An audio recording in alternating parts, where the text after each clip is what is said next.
Good afternoon, guys. Welcome to the Dielson Show right here live from home. We will have a great show today.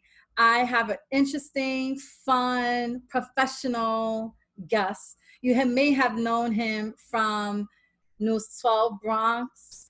You may be seeing him in the field covering different stories and trials that our communities are faced with. I wanted to bring him on because I wanted to give him his flowers and also to talk about his upbringing. What else does Dielson do on the Dielson Show? Get one-to-one, right? So we can get to know our guests a little bit more in depth. So I would love to bring on Anthony Carlo from News Bronx 12, who has an amazing story and also a resume. And we want to bring him in now so we can talk some business.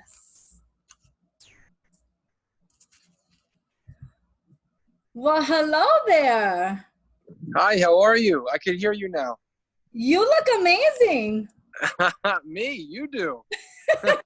I'm taking the sun right now. That's what I'm getting out a little earlier from work nowadays, so I'm able to take the sun while it's still out.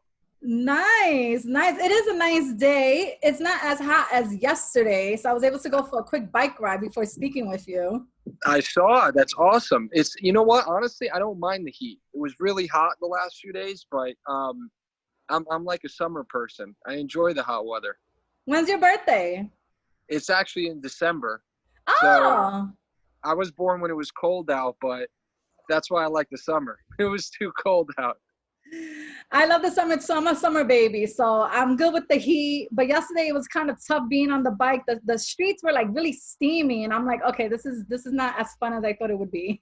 No, I know. That's the one thing. It's tough when you're trying to exercise, and with gyms closed and everything. I've been doing the same thing. I've been going on. I have a little stationary bike, and I work out outside, but you're drained after like a half hour. You're really tired because of the heat. Absolutely. How's quarantine been treating you? How have we been going through that? Well, I never really had, the funny part about it was, I always went to work throughout the whole process. Mm-hmm. So, I never really felt like, life was as different as it could have felt for other people. And I was almost grateful for that because I thought about, well, what if I wasn't going to work?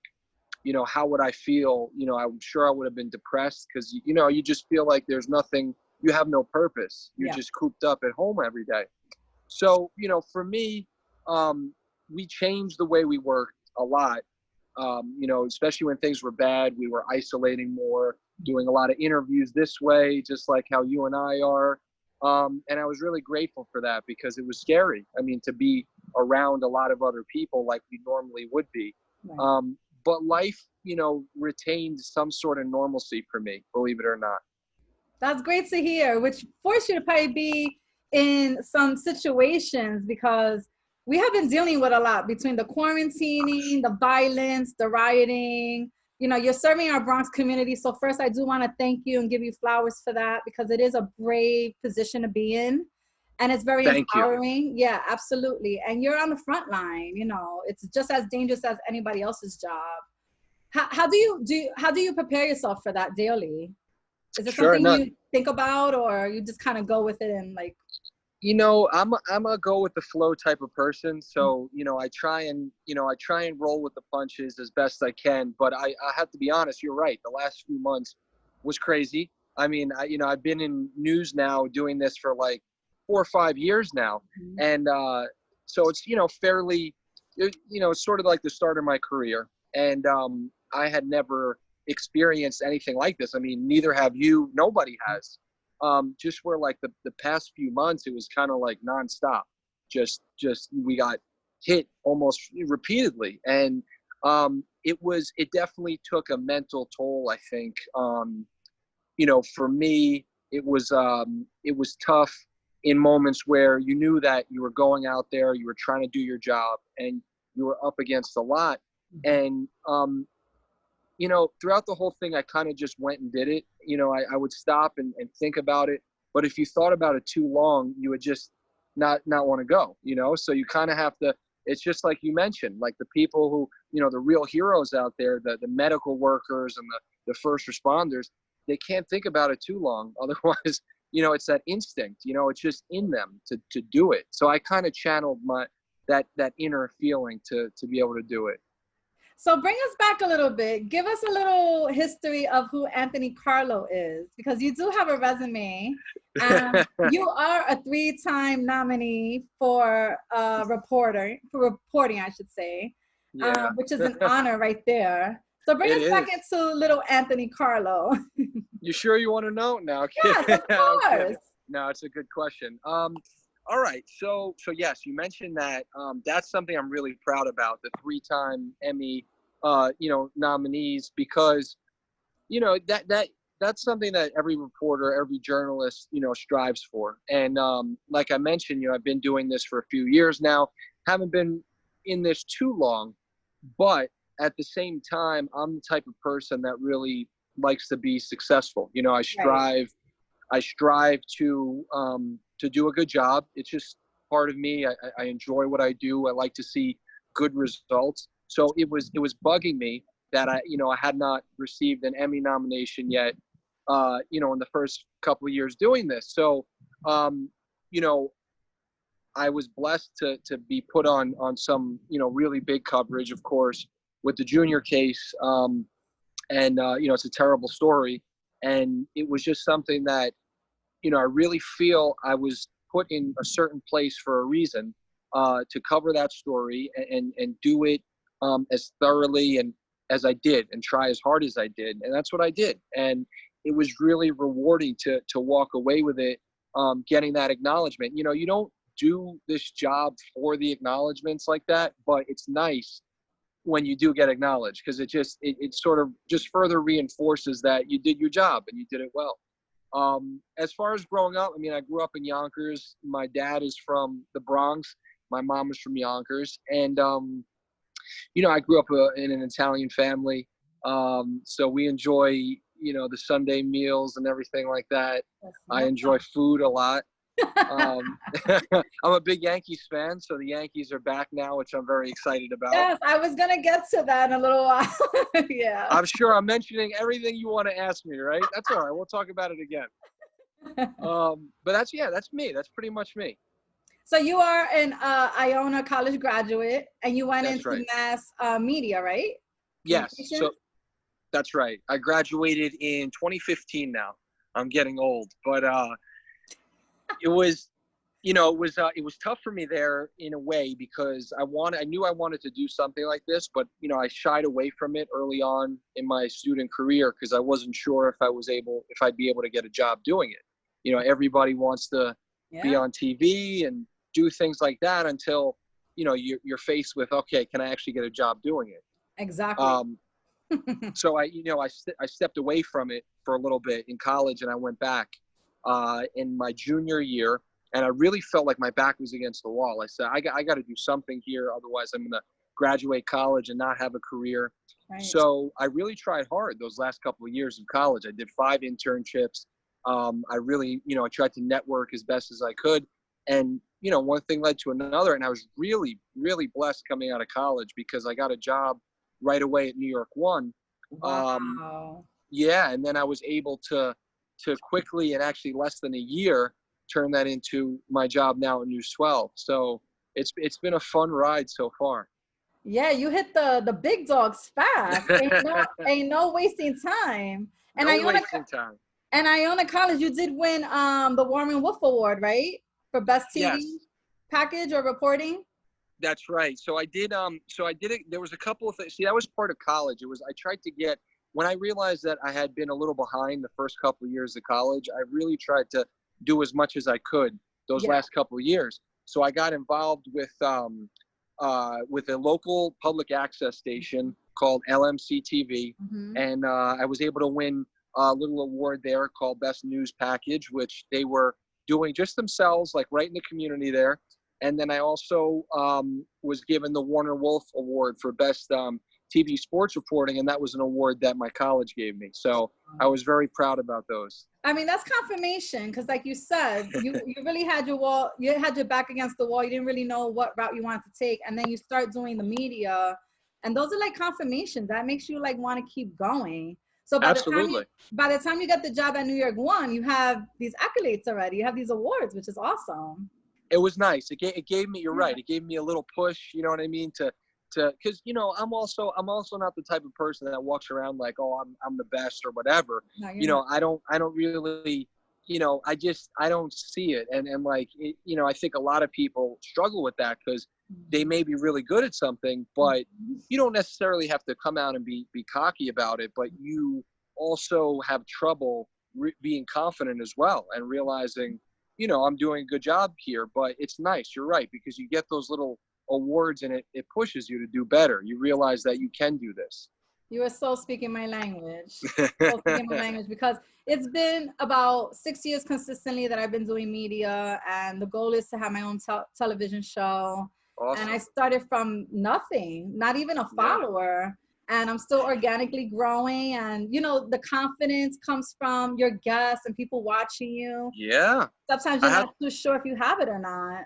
no, but well, I could tell you one thing. You have it. I've only been chatting with you for a few minutes, but I could see that, and I'm flattered to be a guest on your show because I've seen some of the guests you've had, and I'm like, okay, I guess I Yeah. have a little. I'm in a good crowd here. The You're in a company's good not too bad. crowd. You're in good hands. I would love to have you in the studio once we get settled in. Of course. Um, so we started as field, right? Yes. Reporting, but Yes. now we're kind of seeing your handsome face as an anchor, right? Yeah, a little bit. Thank you. I appreciate that. A little bit. I've been transitioning to morning anchoring a little for my coworker and actually a really good friend of mine, Aisha McKenzie, who she's out having surgery and she's going to be coming back next month. But in the meantime, you know, we've had a few different people filling in. We've all, you know, everybody's been doing a great job, and they asked me to fill in a little bit, so I couldn't turn that down. Now I don't know if everybody's sitting at home saying the same thing you are. They might be saying, "Who is this guy anchoring right now?" But I've enjoyed it. It's really, it's fun. I enjoy the switch up. You know, getting to, you know, polish up anchor skills because, you know, I've been out in the field for the majority of my career so far, not really anchoring much. And it's cooler in the studio. You know, you're not sweating as much. Yeah. But it's been fun. It's a lot of it's a waiting game. Like you get ready and anxiety is there, everything's a rush, and then you sit there for like minutes at a time just waiting for production to get together, right? You're so right. You're Yeah. so right. Everything, it's like you come in, and I've been doing, because I've been filling in on the early morning shift. So I wake up at 3 o'clock in the morning, and you know, I have to be in by 4. And the first show was 5, and then, you know, it's funny because with the morning shift, you're kind of like, you know, when you first wake up, you're half asleep. So when you Yeah. go into work, you know, things are kind of calm. You know what I mean? Because it's the morning. We're just getting started. So I find it a little more relaxing than doing like nighttime anchoring because I feel like, you know, everybody's awake at nighttime. We've already had the day go by, you know, so the morning is a little bit more relaxed in my opinion. But you're right. You get, you know, you try and get all the jitters out before you go on, and there's all this preparation, and then, you know, you're waiting for everything to start, and then boom, it's over in 20 minutes. So Absolutely. So what does it take for a reporter to get ready for his day at work? What does it entail? How does the night ooh, before look for you? a lot of coffee, a lot A of lot of coffee. Okay. So lately on this shift, on the morning shift anchoring, I've been drinking more coffee. I was never the type to wake up and need coffee to get awake. I would normally, you know, wake up. Granted, I was waking up at a more normal hour than 3 a.m. Yeah. But I would wake up, just get my day going, try and exercise, eat breakfast, whatever. Now I need the coffee when I wake up. So I go to work, I have a couple of cups of coffee. Um, you know, when you're reporting, you come in, you find out what your assignment is, and you really don't have a lot of time sometimes to prepare for your story. You call a manager, you call an assignment editor, you get cleared to go out and report on whatever you're reporting on, and they'll catch you up. You know, they'll tell you, this is what we're covering, this is what we want the angle to be, and, you know, this is what we expect as far as deadlines. So you Wow. may find out your story is covering something at, I don't know, 4 p.m. They want you live at 5. and then a full story for 10. Okay. So that's how typical days go when you're out in the field. Now, anchoring is different because when I come in the morning, you're there with a producer, a director. You kind of take a look at the show rundown as they build it. You're going to read over your scripts before you actually go in the studio. So make sure you're familiar with everything. You don't want to be on the air looking like a moron because you can't pronounce a word or a name. So, and it happens. it happens. Listen, it happens to the best of us. But I will say that preparation is big with that because for me, I feel like over preparation isn't the way to go either, because you get hung up on too many things. And in my opinion, it just makes you more nervous than you should be. But being adequately prepared, that's a given. You got to do that. Yeah, I've learned that my style is kind of a freestyle, and it's kind of like a conversation, but there's certain notes you got to hit, and that's when you have your sheet there with your little bullets. But if you practice too much, it becomes rehearsed, and then it's not genuine. And when you're with a guest, anything happens. You have to feel the vibe first and see how that person vibes with you. To just, some people are not natural at it, and then we have us. I'm not going to tweet my horn, but that we're natural with it, that we don't need to do all this preparation, so-called. Maybe more research. I agree with you. I agree. I think certain personalities like yours, it's more of a conversation. I like to put it that way. And I could see you treat the situation the same way, because I feel like even when you're going into interviews, a lot of the questions I think of, even though you may know the topics or you prepare for the topics, you think of them on the fly, because whatever your interviewee is saying, you're going to play up, you're going to bounce off of that. Absolutely. So I could see you do the same thing, but that's good. I like that because it's a natural. You're right. It's a very natural approach to the situation. Now, there are individuals that you have to have an interview with and actually pull teeth because they're just not. Yes. And that's the challenge. We don't like those people. We don't like. We should just tell them, you know what, you stay home. We'll interview the people that are easy to talk to. But you're right. And that is a challenge. But that's where I feel that the longer you do this, the more experience you have. So then you know how to deal with both types. And when you start out, you say, oh, this is going to be an easy day. And then if you notice they're the type that it's like pulling teeth, you just know what you're in for. Absolutely. So tell me something. You went into news, but why not sports? Because I know you're a sports fan. Like you said, you love Yankees. And I know you must get excited to do the stories on location and all that good stuff. But I know you started off with like CBS Sports and all that good stuff as an intern, correct? Absolutely. Yeah, you're right about that. And so that's a good question. So because when I grew up, I'm a big Yankees fan. Like I said, I always dreamed of either being a pro baseball player, right? BX, or even like broadcasting the games. Like I like listening to the announcers that call the games. So, my dad said to me one time, why don't you think about that?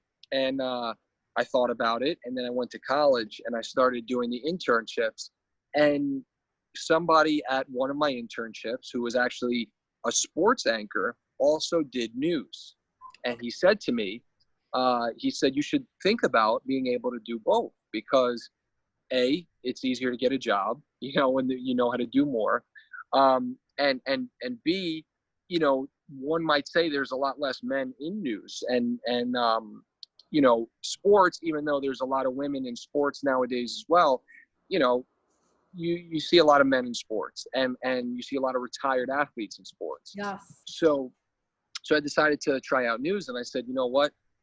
I like this. And I really started to develop a passion for it. And now, to be honest with you, sometimes I can't even see myself doing sports. That's how crazy the last few years have been doing news. Like, just completely showed me a different world that I really liked. And who knows what the future holds, but that's where I'm at right now. It's very spontaneous because every day something new is happening, and they're sending you different places, and then you're dealing with the communities, and you're dealing with celebrities, and you're dealing with organizations. Like it's not putting you in a box. It's not putting you in a bracket, where sports is kind of like, that's what it is. I agree. Yeah. I agree. When you do, it's funny, and I love sports, still love watching sports, but when you do news, you're right. Every day is something different. And even Yeah. though you may repeat and do similar stories, some would say that every story is different. You just have to try hard enough to look for the differences. And that's what has been really exciting. You're right, because you never know what you're walking into, especially like breaking news. And, there's always something crazy happening in the Bronx. So Oh, tell me we're never about in a it. shortage We're for the news. crazy borough. So much going on. Speaking of which, is self-image a thing for men in news as much as females from That's a your good one. experience? Are you, Yes. I'm sure you're self-aware too, because I see that you work out and you dress very well and you put yourself together. So Thank you. is Thank that a you. thing? Yeah. At least you notice. At least somebody Of notices. course. Yes, I think it is. I think that, there's certain stations. It's funny, you'll watch and you'll say, they can't be really, I guess, picking and choosing based on looks. I don't ever think that is a right thing to do, because I Right. think that you're judging people on their looks and not their talent or skills. And I think that it should always be, based on how good you do at Right. something. That being said, it is a very much a business where your personal appearance matters. Yeah. So you do not want to be in front of, X amount of viewers and have people criticizing you on your looks. Right. So with that being said, man or woman, I think you go into it every day trying to look your best. And I think that self-care, I mean, at least for me, exercising and trying to look good, that's a morale booster too. It helps with how you feel. And to me, the better you feel, the better you perform and the better you do. So that's my personal approach to it. And I think in the business in general, I think that you do see men just as much as women, pay attention to how they look and how they present themselves. When you walk into a newsroom or a news network, are they picky of how you look? Are they still doing something like that to fit a certain demographic? You Like, know, like CBS versus Fox News. Do you think, Sure. I think that I'm not a news director or like part of the hiring team of any of these places, so I can't really speak for them. But what I can say is, when I got hired, I think there was it was a factor about how, I dressed and how I presented myself. I think that's always going to be a factor wherever you go. Whether certain stations try and fit a demographic or whatnot, I think that in general, stations try and fit the need of best representing the community. I mean, you want to be watching people that look like you and right. that make you feel comfortable and that you can relate to. So I think anywhere you go, I think that's generally the rule of thumb. And I think personal appearance, straight across the board, I think even in other career paths, I think is always good, because remember, when you see, that's the first thing you see. How does somebody look? How do they present themselves? Yeah. So I think that everybody should always take that seriously. I thank you for that, because a lot of individuals have gotten lazy with physical appearance. And like you said, that says a lot about you, and people react differently towards you when you have a certain persona and certain look. So yeah, thank you for that. Absolutely. What's the most exciting story you've done? What excites you? You have community, you have crimes, you have sports. Like, Yeah. what gets you like, all right, I'm ready? What What gets fires the you up? adrenaline pumping, right? I Yeah. should, I should, before even moving on to this, I should make a comment about my outfit today. I don't look as spiffy with my tie and suit and everything. I love it. You are It's, chilling right now. it's the relaxed look. I was actually working. I was doing work from home today and planning and pitching stories. So this is my relaxed look. But Oh, pitching stories. That's a process. And you got to be ready for rejection, right? yeah, that's for Right? sure. I think that that's one thing in this business you always have to be ready for. But like speaking of stories, like you were saying, which stories excite me. So, I think that interestingly enough, after covering a full trial, and covering quite a bit of crime stories. That's the one thing I've been telling people lately when they ask me that.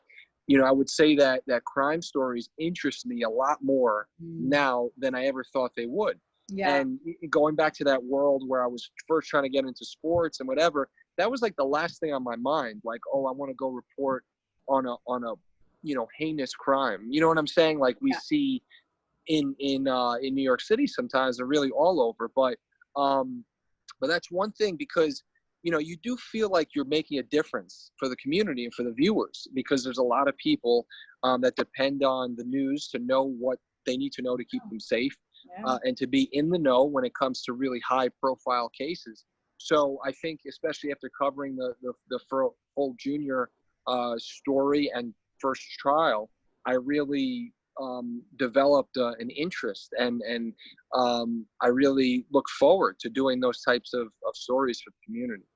Yeah, you did a really awesome job with that. That's actually Thank how you. I got familiar with your name and your face, because I was very involved with that case, Sure. emotionally too, and Sure. spiritually in some sort of sense. And Sure. you were out there till like this day. You're still giving updates. Can you give us a quick update on that case, if you can? Yeah, Where we sure. kind of stand with it? Yeah, sure. So, I think that, you're right. It was a case that changed so many people, and there's still so many people that care about it. And that's why I take the pride in continuing to update. And the last update that I did was for the anniversary, the anniversary of Junior's murder. And 2 years, right?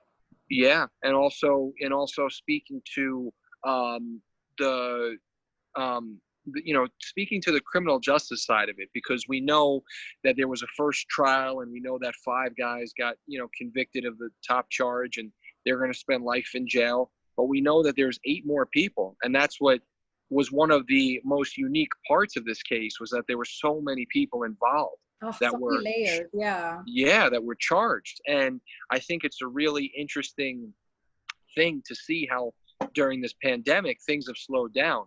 And the update that I have really is that the 8 guys awaiting their day in court, they're still waiting. There was a control date in July, earlier this month, to really touch base and for both sides to regroup. But their court dates have been pushed now to, I believe, September. Don't quote me on that, but their court dates have been pushed, and I anticipate it continuing to get pushed until they feel comfortable having a jury sit in a courtroom again. And they meaning the court system, and and also the public, because it depends on how willing the public is to sit in there and feel safe. Yeah. So it'll be interesting to see how and when this all unfolds, but hopefully I will be there to deliver the updates. Did you think that this case would be such a huge case when you first got it, or it was kind of like, okay, I'll do it? you know I I knew it was big when it first happened, and I was actually on vacation when it first happened, and I came back that Monday to cover like his wake and his funeral. So it was really right off the bat that I jumped in to help the team cover that story. Right. And I don't think that, I knew that it was big from right off the bat because of the arrests they were making, the way the police department was coming out and holding press conferences and letting people know this is who we've gotten, this is who we still need to get. And I think that came from how many millions of people were so invested in it after his video went viral, the way that all happened and how terrible it was. When I got assigned to the trial coverage, I think that it was intimidating. It was intimidating because I hadn't covered a trial, never mind a high-profile murder trial like that from start to finish. I had never done that. So getting assigned to that, it was daunting. And I went and I did it. And I thank God to this day that I was able to do it effectively. And it was really something I'm proud of. And I knew that from just putting my coverage out there gradually throughout that whole process, I saw how big it still was to so many people. So, and that's basically reading and researching in order to put these things together, right?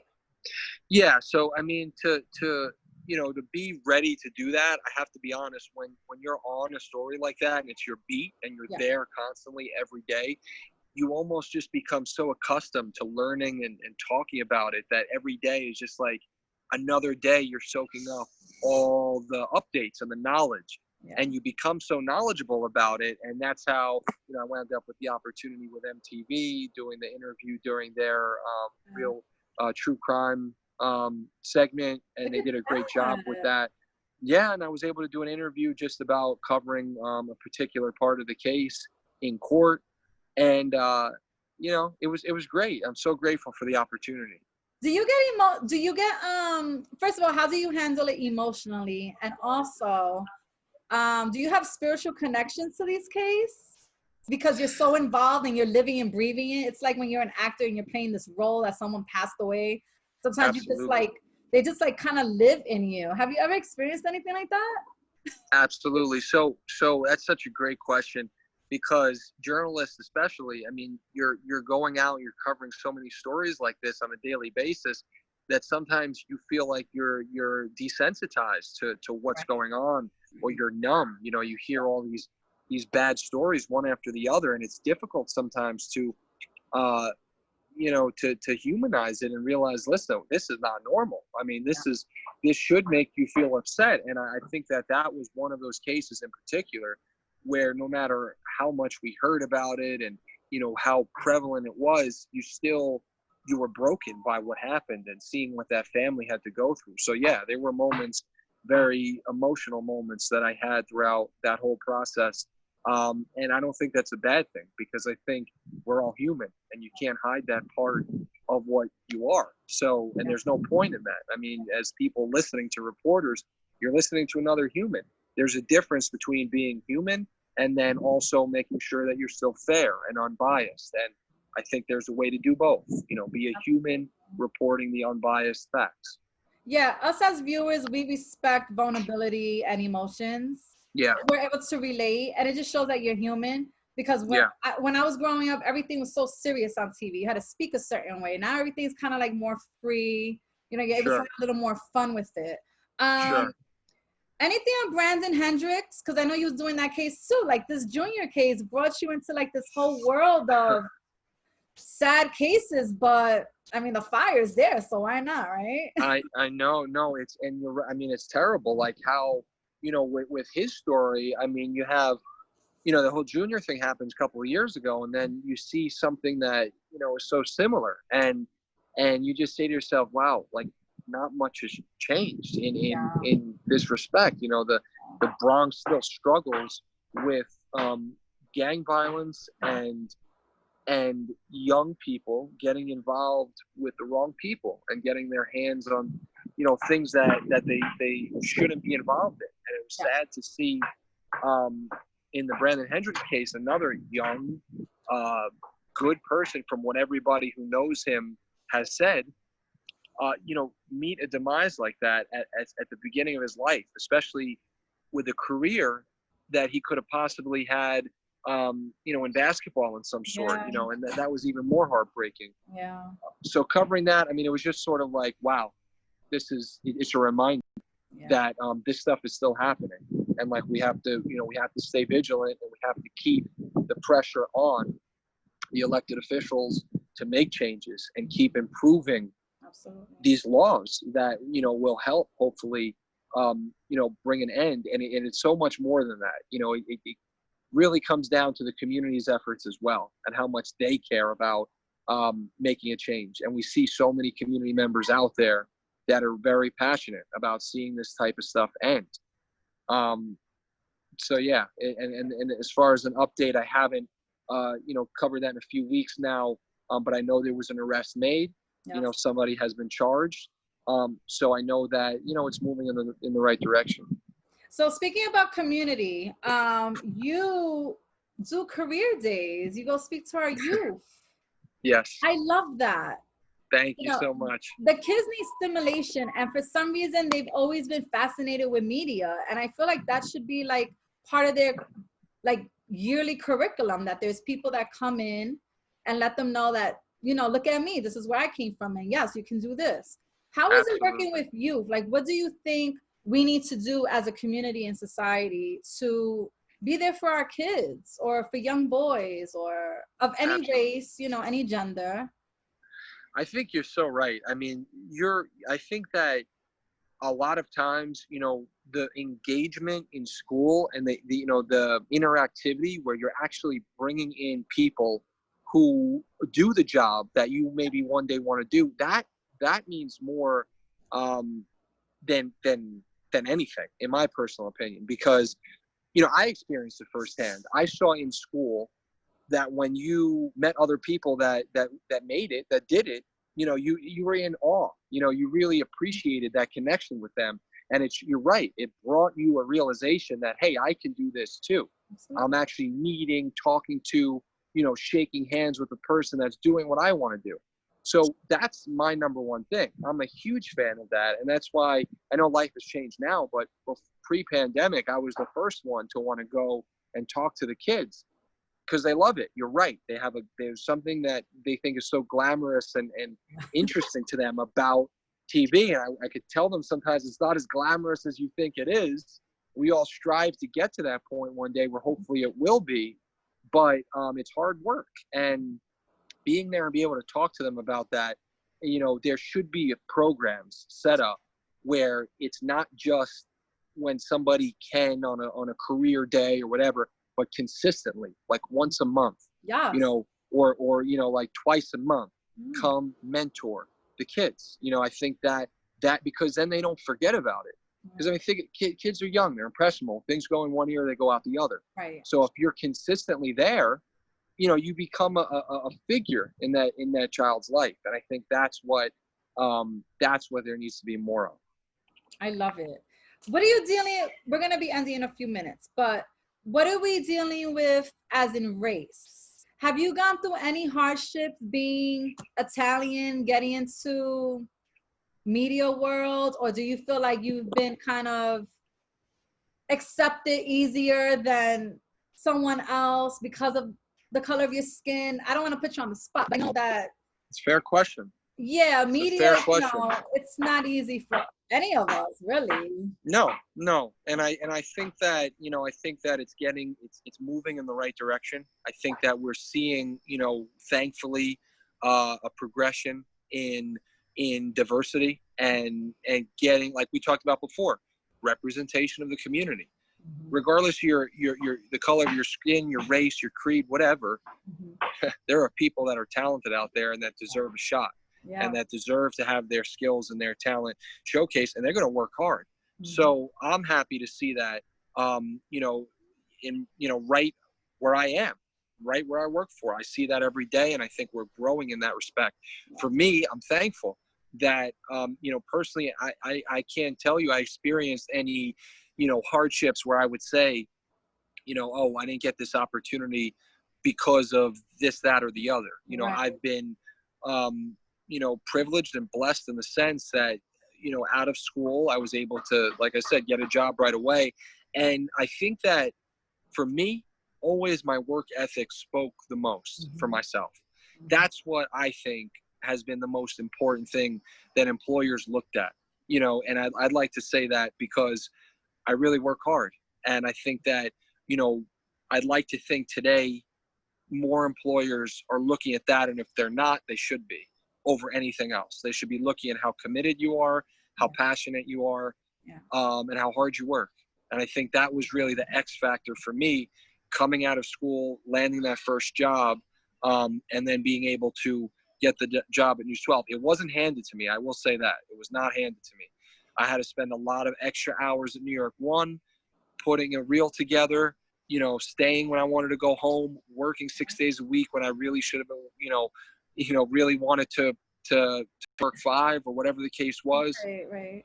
So yeah, How was that's what, it? yeah. How was it being in the streets while all the rioting was going on, especially when you was at Bay Plaza, because they had this whole threat that they were gonna like burn down the whole shopping center, because that's when we were dealing with a lot of the looting. Yeah, so there was a threat at that point that police sources I had talked to at that time said was a credible threat, that Yeah. there was a poster circulating on social media, insinuating, stating that some sort of looting would be done at Bay Plaza. As I was there, it didn't happen. I had gotten moved on to something else that night, but there was a lot of police presence there.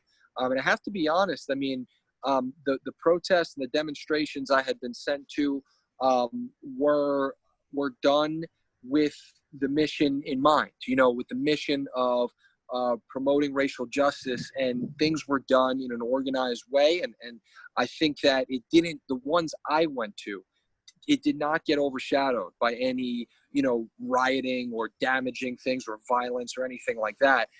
It was actually the community uniting to get a message across. Now, I had coworkers, Michelle Ross, another reporter who went to looting and rioting on Fordham Road and was there when it was going on.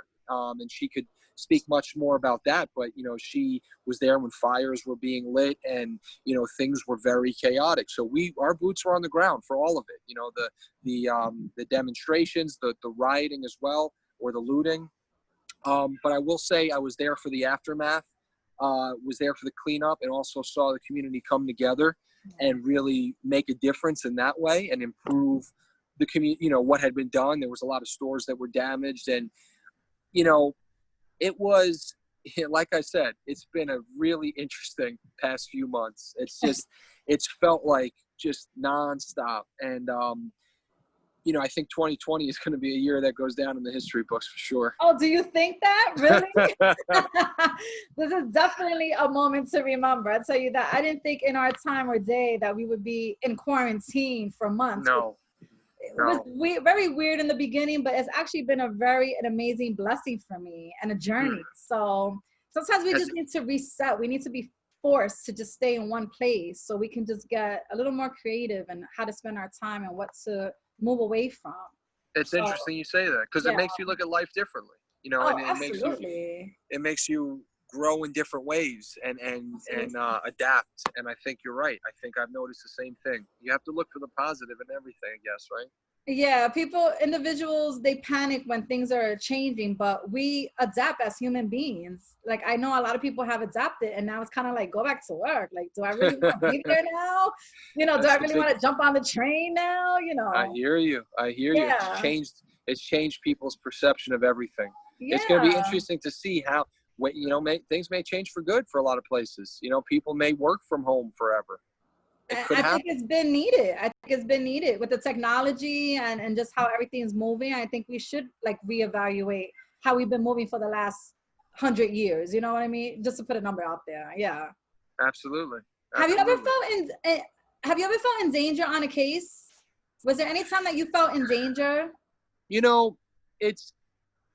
There's times where we do get sent to, to crimes that didn't happen long after we actually get there, and it's an active police scene, and I don't think that in many of those places you really feel in real danger, just because the fact that there are police there and it's an active crime scene for a reason. I think there are times where you do find yourself in a higher crime neighborhood or something where you definitely have to be on higher alert. Yeah. And I think that covering the Junior case brought me some experiences where I had gone into the neighborhood where he was killed, and I had done interviews with investigators who had knowledge of the gang that was responsible for the killing, and had been there interviewing them in broad daylight, and I had them point out to me, that's a gang member there, or that's a gang member there, and they would watch and listen and want to know what was going on. And I had one experience where I had done a half-hour special on the Junior case with a specific focus on the gang that was responsible for the murder.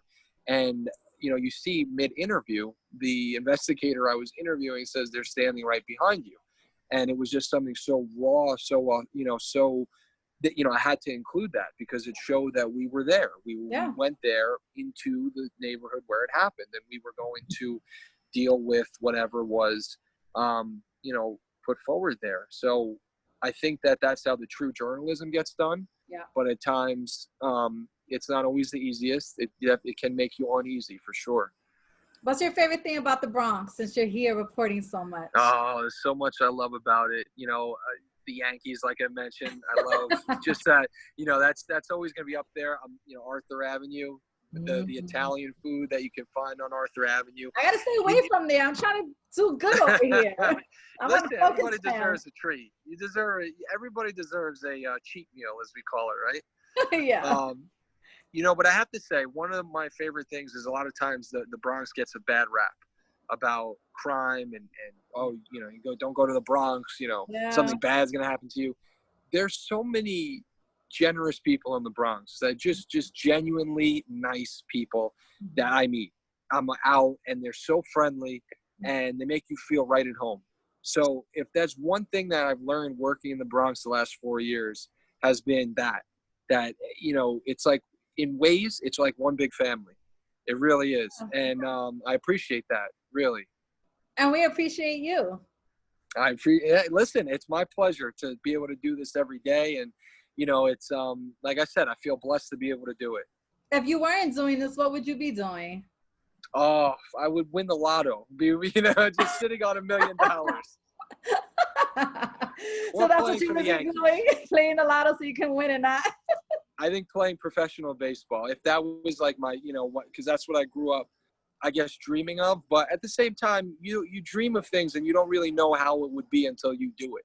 So I can't really. I guess I would throw that out there and say, give that a shot. But I'm pretty happy doing what I'm doing. I love that. One last word. Sure. What is your goal as a public figure in our communities? Hmm. That's a great Yeah, question. like what do you want to be remembered for? What do you want people to look at you and think and just remember about your coverage and your hard work? What's your goal?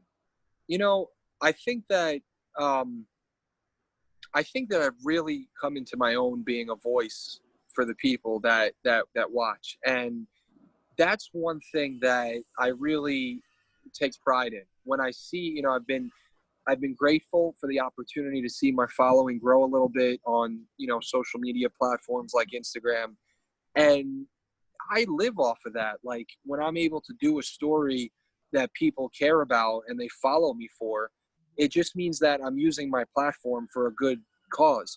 So I like being the name that comes up when somebody says we need to get attention put on this, or we need to get a change. We need change to happen here. Who should we turn to? That's what I enjoy. If people say that about me, I think that I'm doing a good job. Absolutely, absolutely. So what are we doing for the rest of the day? Well, I have to finish up a little more work on the story pitches that I've been working on. I Okay. can't tell you what they are because then everybody else is going to steal them. We don't But I want have that. to. I don't want that. So I'm going to finish that up. Maybe get a little exercise in, and then probably hit bed. Hit bedtime a little early tonight because I have to be in at 4 a.m. tomorrow to do Well, that morning newscast. So bright and early, I'll be up. yeah, I'm jealous of the sun that you have over here because over here in the Bronx, it's kind of in and out. But It's cloudy, right? I'm surprised too. I didn't expect the sun today, but I'm taking advantage of it. and good job with the Darcel Clark. I didn't get to check it out yet because I need time to just kind of sit and just Okay. watch it because I am interested to know what she talked about with the police reform and community relations. And she spoke Of about gun course. violence. Is there any one last word that you want to just broadcast on that? Because those are community issues that we're having at a high peak. Absolutely. I think that, right now, the, history is being made and changes are happening that are going to last a very long time. So it's interesting to have these public officials weigh in on that because for her specifically, I mean, Yeah. she's dealing with the issue of shootings on the rise in her borough that she's the top prosecutor in. And when you have that and it's being driven by gang violence, you don't have an easy job. So I'm going to actually be posting that story to my Instagram since it aired already on News 12 today. For anybody who missed it, I'll put it up in a little bit. Um, but I think it's important to hold public officials accountable and also give them an opportunity to speak and give their thoughts Yeah. on what's happening and how they're taking action in response to that. So I think that that's really what that piece was about. And one last word in general, I mean, I want to thank you for what you do, because I think that when you do this, you know, not only are you a great interviewer and you have a great personality, you do really well during these interviews, but these interviews help other people, because when they listen to these, you know, they look to you as this constant that's going to bring people to, you know, the audience, and help them learn more about how people got to their certain positions. So I thank you for doing this. Thank you so much. And I really appreciate that. And I'm honored. You know, I consider you to be a public figure professional. And that's why I want to come on where we are now, to do it professionally, so things look right and sound right. I want to wish you all the blessings in your career. We will, I mean, I do want to meet you. Maybe we can go have some lunch or something and just network. You know, I'm all about Sure. business 100%. too. The more I can learn, the better it makes me, you know, since I do want to be on television. That's kind of where we are already. Just, I want to get to a higher plateau, of course. Absolutely. But yeah, thank you for giving me your time and trusting my platform. Now you are on the roster of the Essence Show. Get in line. I'm so happy I am. It's been a pleasure, and make sure you you know, I can repost this somehow for sure. Okay. I want people to watch. Yeah, definitely. Let me just fix it up a little bit, and then I can shoot it over to you, and then we can just put snippets around, and I'm gonna work on it so I can put it towards different networks as well. Okay. Awesome. I'm excited for that. Oh, absolutely. And when we're back in studio, I want you to come in and sit with me and just chat with me. Yeah. You could count on it. Absolutely. So we're going to leave on the quote of yours. Don't call it luck, call it God. Wow. Look at that. You did your research. You really did. Thank you so much. It means a lot to me, that quote, because I think it's very true. But I like finishing on that note. It is, you know, and I don't want to ruin it by closing like this, but I don't believe in luck in this, and in this career that I have. I don't believe in luck. I believe in blessings, and God kind of took the wheel. And even with me finding a new lifestyle during this quarantine, I've sat there for many months not feeling right inside, looking at myself on television saying, oh, Cameron just added 10 more pounds to me.